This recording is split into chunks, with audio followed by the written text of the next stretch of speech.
the summer is the big talking point, of course, and I have a two-part question for you, Mike. What should Bill Guerin do, and what do you think he actually will do this summertime? I think he's going to sign Brock Nelson if Brock Nelson wants to play here. A lot of times he's 30, turning 30, 33, turning 34. A Yeah. lot of times we just assume everybody wants to play here, and I'm sure that he's going to be lured here. But if you're in the twilight of your career, sometimes you don't want that pressure. You don't want to be in a position where you're going to be just in your hometown of Minnesota and maybe not performing up to what everybody's expectations would be, and now you're criticized in front of your friends, your family, all that type of stuff, or just feeling like you're not playing well. So we'll see. What should he do? I mean, I don't know. I mean, they don't have, again, a ton of cap space. Like, right, $17 million. It's not a ton. So it's like, unless you're trading guys off your roster, you can't sign a Mitch Marner. They can't even. And even Sam Bennett, I think, is going to get significantly overpaid. And I think if Florida lets him go, I think there's going to be a lot of teams that probably are going to, one, pursue him, and two, might have a bigger in than the Wild would have. Like, I don't know off the top of my head what would be the big lure to come here for a free agent that might be pursued by 15, 20 teams. So I think trades are probably going to be the way that he's going to have to go. Peterka is the one guy that I think they do have a lot of interest in. I think they'd like to pick apart. There are a couple of good guys on that team that I think that they'd be interested with Kevin Adams to know what he's thinking on. Peterka, Tuck, players like that. But those players are going to cost significant assets. And, I don't think a Rossi for Peterka move is something that would really interest Buffalo. Maybe it would. Again, if you trade for Peterka, you're going to have to give him probably the $8 million or more that Rossi wants on a long-term deal.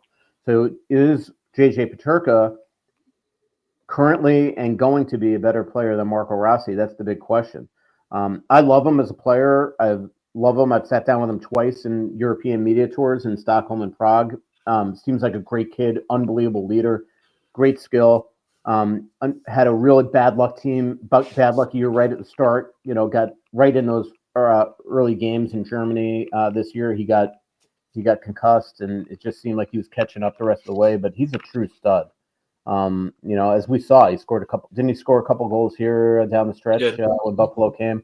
So he's a heck of a player. So that's one. I mean, I would like to see them go get a scoring winger. Again, is Brock Besser that right guy right now? I mean, I think that he would love to play here. They've been interested in the past.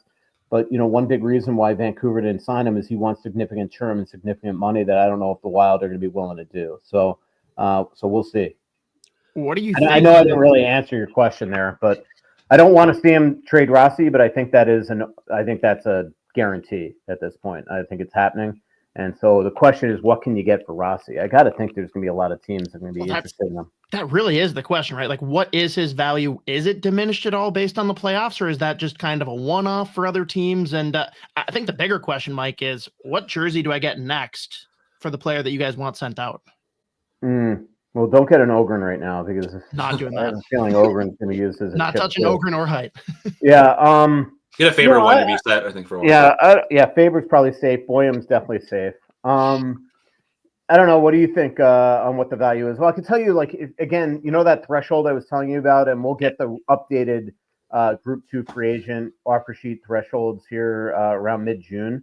But last year's, it was like 6.891, I think, was the max for to go before you went to the next threshold. And that's a first and a third. So as compensation. So like what I'm telling you is that if Bill Guerin is going to trade him because he's convinced that Ian Pulver is shopping for an offer sheet and he thinks that offer sheet's going to be in that threshold, whatever trade he's got to look at that value and say, is it better than a first round pick and a third round pick that I would get as compensation for losing Rossi in an offer sheet? Hopefully I'm making sense to that. So you want to make sure that it's at least that. I would hope they'd get a really good player back for somebody like him. There's going to be teams that need second line centers. I don't know if you want to trade him in division, but Colorado's got to do something now. I mean, clearly, what they've tried to do down the stretch didn't work. And traded away Middlestat. They haven't replaced Kadri, all that type of stuff. There's a lot of teams that I would think that would be interested in Rossi. Vancouver, Rangers. There's a good amount of teams. Can you I guess my imagine question- Rossi scoring the game-winning goal in a playoff series against the Wild? Yeah, I wouldn't probably after what happened with Rantanen trade him in division. Tough. I just it's just I don't know even yesterday when we were asking about Marco Rossi, John Hines talked him up, but Bill Guerin certainly didn't, and it was more like here Ryan Hartman deserved this. Where were we going to put Marco Rossi? Well, I have an idea. Instead of Freddie Gaudreau, there's definitely ways that he could have been elevated in the lineup. There just doesn't seem to be a lot of love for him, and they seem to discount the fact that he had 24 goals, 60 points, that he scores all his goals from inside, 5-10 feet, that he played every game, that they do not make the playoffs if not for Marco Rossi. Like his wins above replacement this year. I mean, just look at the number of times he scored 6-on-5 goals and overtime winners, and they do not make and we know that if they had one less point, they don't make the playoffs, right? So, I think that they're just, discounting the fact that how important he was to this team. That when the beginning of the time of Kaprizov being out, Marco was really the one that was sort of carrying him at that time. Now he had a tough second half. I think he hit the wall a bit. He was playing through injuries. And obviously he was minus 9 in his last 12 games going into the playoffs. In the playoffs, he wasn't very good in game 1, was on the ice for some game-winning goals in both games 5 and 6. So clearly, there were things that he could do better, but for an organization that has drafted and developed centers, good centers that you could count maybe on 3 fingers in the entire history of this organization, Mikko Koivu, Joel Eriksson and Marco Rossi, to just, kick him to the curb at 23. I don't know. I just hope it's not something they regret. Well, for me, I'm sorry, Scott, but you're good. Where do you think this kind of went sideways or wrong? Because I feel like for the first number of years, they actually both sides did the right thing. Like they had him go back to Iowa after he struggled in his first time there, which really benefited him. They were patient with him in development wise. They brought him up. They did give him that top 6 minutes. They did give him those kind of opportunities. He came here every summertime to stay in Minnesota, or came here early to work out, and he did all the right things that they wanted him to do. So, I guess where did this kind of all of a sudden go from a guy who was a Calder Trophy on the outside looking in, like edge of the finalist category a year ago, and then this year having that career year, to all of a sudden it's almost like a foregone conclusion that this isn't going to work out? I don't know. I just think he's always been, the way that I get the sense talking to people inside the organization, they just always want him to be something that he's just incapable of being, because you can't just add a bunch of weight and size to him. Bill Guerin always says he doesn't like soft skill, and whenever he talks about people that don't have soft skill, Rossi's name's not ever one of them. So I think that's where he's going with that. I just think that he just thinks that in a playoff series with, some of his limitations and his, it's not even size with him. It's probably pace. He sometimes does not have that ability one-on-one to break guys down. And I think that he just doesn't feel that, you add him to this team that he's somebody that you could win with in the playoffs. I don't exactly agree. It's his first postseason. I know he had defensively some issues again on the game's 5 and 6 goal when he was on the ice. So, I think probably in a lot of ways, John feels a little bit vindicated because he had his paw prints on both those. But, I don't know. I do think that he deserves better. I just think that he's a heck of a player, a heck of a pro. And, but they got Europe coming. They have this edict that they got to go, clearly make some moves this offseason. And unfortunately, there's just only so many positions that go around. And I get it. They don't want to give him an 8-year deal at $8-9 million. I totally get that. And I think they probably feel at 5 times 5, they offered him a really quality contract. And I think they did. And that's Anton Lundell's deal. That's Dylan Strome's deal.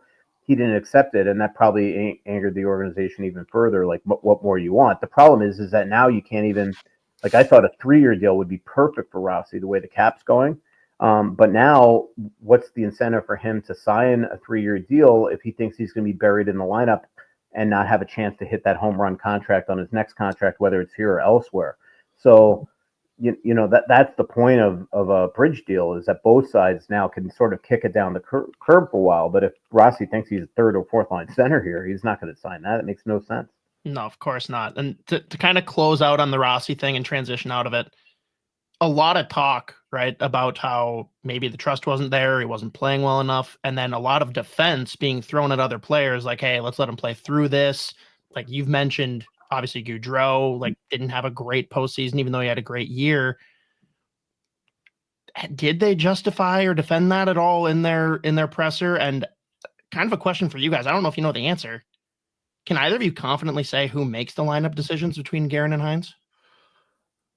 Well, I think Hines does. I think Guerin's involved to some degree, but I think Hines does. You know, there's just no way that you know, if Hines wanted Rossi elevated in the lineup, it would have happened. But I do think that they are on the same page there. You know, what, Joe? Did you want to? I butted in. Yeah, no, I mean, I think something Steve Eiserman told me years back is the moment the GM gets involved in lineup decisions is the moment you need a new coach. And so I think the key is you need to have that trust, and like you want to see eye to eye on what kind of players you like, right? The players that you get in free agency and whatever. But I think that was obviously Hines's call on that particular point.